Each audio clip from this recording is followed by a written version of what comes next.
Alright, family. Peace, love, light, and overstanding. This Light Warrior here. I'm back. So, this is part two of the action is required. Okay, so I have Brother Rod Hayes on video, and he is breaking it down, makes it quite clear and understandable, overstandable, understandable. So, it's just under 20 minutes. It's longer than I usually like to make them, but I think there's a lot of confusion with what's really going on the land. Matter of fact, I know there's a lot of confusion. So this should clear it up. Have a listen, y'all. 8 plus 31 is 39. Flips 3 nines over a 666 on the turnaround. So that's 3 sixes on the ground, 3 nines in the sky on the balance flip across the universe. So that being said, that's the introduction, and I'm going to do some invites here.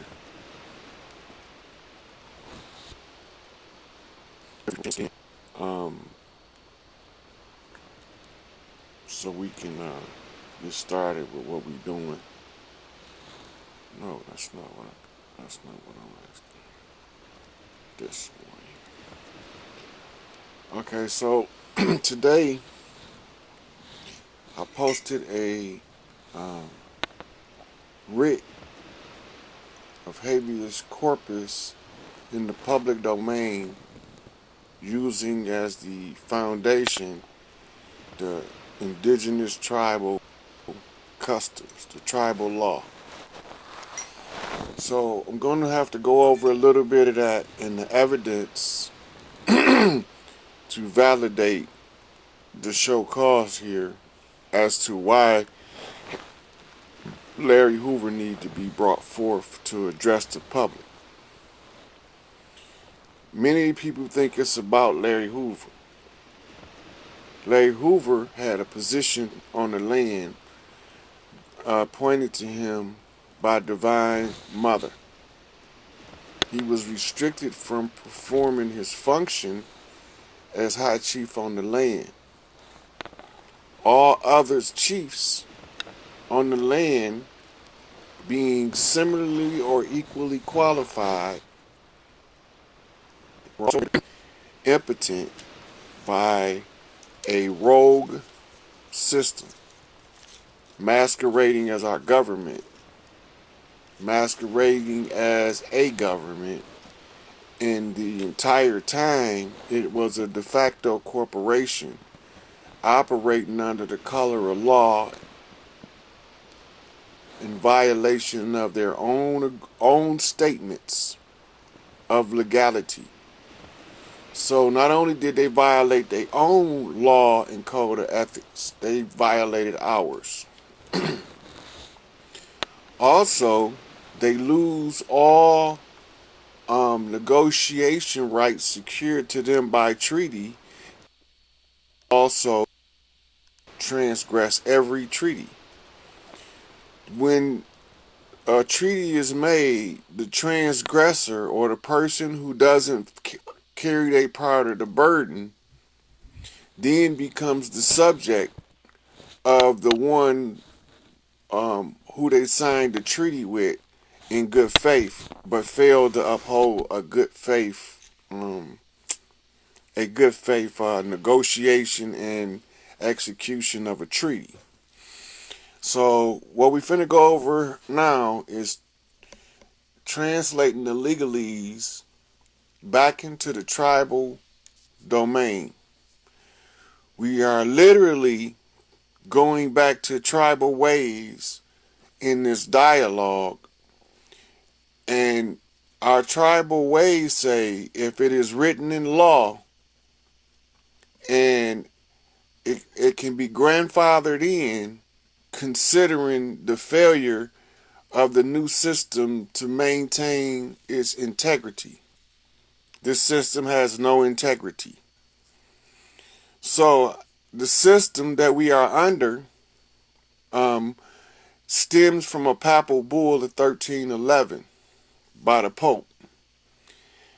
So since we are under that, all law being considered commercial means that it's governed under a commercial doctrine and document. We know it as the Uniform Commercial Code um, in the sciences, but the common people know it um, as the um, Ancient Code of Kings or Admiralty Law. No, Ancient Code of Thieves or Admiralty Law. Now, as sovereigns of the land, from the land, on the land, responsible for the land, um, every one of us, man, woman, or child, without respecter of persons, with no big eyes, no little U's, have an obligation to our community. All tribes already established it in their cultural traditions and their cultural laws and bylaws of the clans. The clans are the subsets of the tribes that branched off to form their own smaller tribes. My tribe, my grandfather, Hezekiah, out of the Mississippi Iroquois, and my other grandmother on my father's side being from the Cherokee Nations. So, being that I became aware of the problem, and I also became aware of returning back to our original culture nullifies the entirety of the problem, and it automatically gives us what we call the sovereign right as custodians of the land to restore the balance to nature by restoring the balance to the land, the water, the air, and the balance among the nations of the clans or the collective of the clans. We didn't have nations. We had tribes, clans, and then we had what you call a grand tribe or a great tribe, which is a very large tribe. Ours come in through the Mississippian lines. And the Mississippians are those country boys that they think they dumb, but they ain't dumb.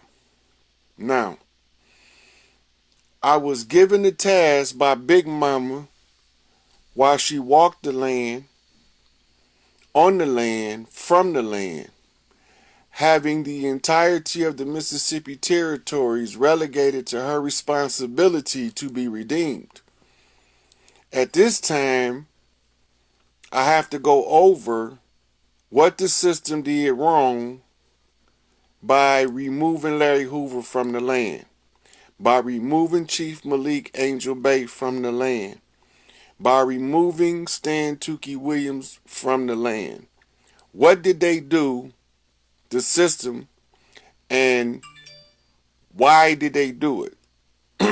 So I have to, by the time I'm done with this, y'all got to be able to put your hand on the documentation that I'm giving you.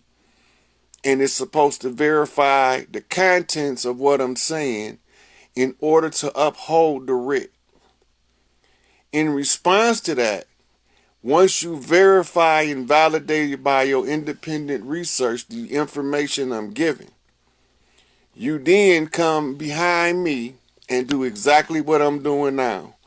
When you discover that your people are under a threat, a unilateral threat across the land and around the world, and nobody else don't see it but you, regardless of ridicule, regardless of comfort, regardless of needs, wants, and desires, you are obligated to speak up in the interest of and on behalf of the best interests of the most people as you know it to affect them. Under the matriarchy, the land was divided into three segments, and each one of the three segments had a chieftain assigned as the organizer of all of the local chiefs in that area by Big Mama orders, right? So they went out to different parts of the land to slowly try to give our people enough understanding of the problem to effectuate a solution. It's our turn and it's up to us whether we want our shit back or whether we don't want our shit back and we want to be go along to get along as slaves. Okay. That being said, um, the first thing is the counterintelligence program of the Central Intelligence Agency in cooperation with the Federal Bureau of Investigations.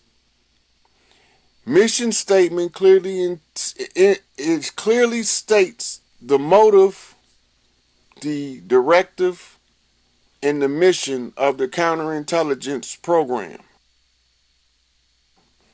The FBI files and the COINTELPRO files specifically has in there the names, birth dates, and prior home addresses, associates, and affiliates of the chieftains of the land listed under the false pretense of what they called a potential messiah that must be neutralized. They classified them as criminal elements. Once they classified them as criminal elements, using the Central Intelligence in their control of the media, which is spoke on at a press conference by John Fitzgerald Kennedy, the separation, addressed to the Press Club of America, in which he describes the conspiracy that was in play, that he had been approached, that this conspiracy covered many facets of our lives, and that as a people, that we need to wake the fuck up quick, right? So that speech is evidence of the claim. Also, the mission statement of the counterintelligence program and the FBI files and CIA files related to its operation verifies that they marked young leaders to be neutralized and classified as a criminal element in order to villainize the leadership that we pick for ourselves according to the laws of the land, and to perpetuate their artificial government in a de facto position over the land. Now, in law, their laws say that anytime a contract has been secured through fraudulent means, it nullifies the effectiveness of the contract. The contract we speak of, you know it as the United States Constitution, which is a blood oath from a Masonic and Shriner Lodge in a dialogue that took place after they, right prior to moving our capital from Philadelphia to Washington, D.C. They claim under the papal bull that our land landed on their ship. So because our land crashed into their ship, they declared it a wreck site. And anybody attempting to flee would be called a despot, stranded at sea, incompetent in law, with no rights aboard the captain's ship. The captain's ship is represented by the Admiralty flag, captured by the high priest of the Druid order of the Viking clans, of the training and association and affiliation with the indigenous custodians of the land to recover the flag that was behind Nancy Pelosi's desk at the conclusion of the elections when they established the artificial riot in order to delude the people into thinking that Trump had tried to cause civil unrest across the land. As they painted this narrative, the white hats used that opportunity to capture the admiralty flag of the vessel in its port. But they actually was capturing the wrecked vessel that was on our land that wrongly said we crashed into their vessel. This gave them what they call the right of pirates to loot the land and exploit the people and to put any persons found into bondage servitude as prisoners of war. You know it as a transatlantic slave trade. The prisoners of war, by means of a 10-point program that encompasses economics, education, entertainment, labor, law, politics, religion, sex, war, and health, all being used as with nefarious intent to defraud and deceive the people into surrendering the birthright to the earth rights as custodians of the land.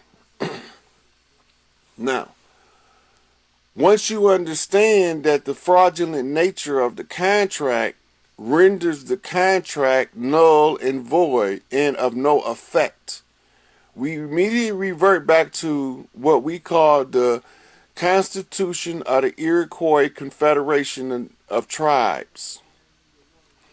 Under that, we were called the Confederacy, the South. And they artificially inserted a flag called the Union Jack, which is a replica of the flag of England, in order to usurp the people of the land. And they used this flag to represent the South in its fall to England. Old Glory, as they call the current flag, 13 stripes, 50 stars on the blue background. This flag is the flag that all of the tyranny that we've experienced represent. So neither one of those flags is the flag of the Bay, true flag of the land. The facsimile in play is the flag established by the United Nubian Nations of Moors in association with all of the indigenous clans and clan chieftains across the land in their face behind a motherfucking back.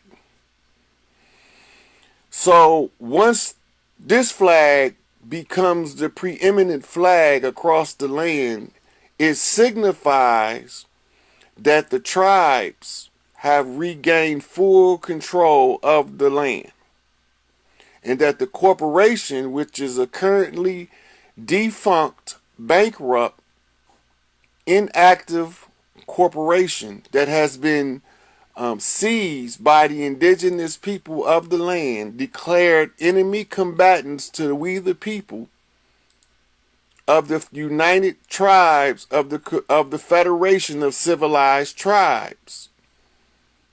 Civilized mean that we have an intact chief, an intact matriarchal council, because no one person rules us.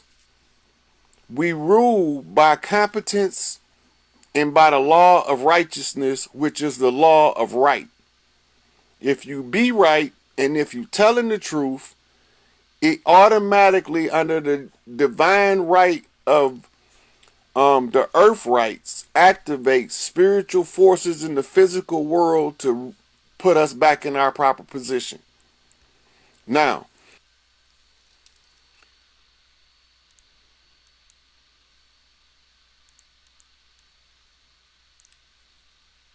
All right, family. I appreciate y'all for listening and watching. And where she go acting crazy? Okay, so that was I wanted you to hear that breakdown because he breaks it down and makes it really plain. And I would say more than half of this was confirmation for me because the Great Mother had already revealed quite a bit of what he said when I discovered Rod Hayes, and he was my lovely sister-in-law told me about him. But once I discovered him, he was confirming what Mama had already told me. So I'm gonna cut this short, but and I'm gonna leave the link for the entire that video in its entirety. Totally, it's about an hour and 22 minutes. So I did want you to hear that, and that is at the beginning. So I'm gonna put the link at the end here, and also try to remember to put it in the description. Okay. Hopefully, this will have given clarity to many of our people because we need to know what's going on. And in closing, let me say this: we need to stop believing everything that they say. Okay, we know that they are notorious liars, but we have kind of been groomed and brainwashed to believe everything they say, even though we know that they don't never tell the truth. Okay, so once again, thank y'all for listening and watching. Peace, love, light, and overstanding. Until next time, it's Light Warrior, and I'm checking out.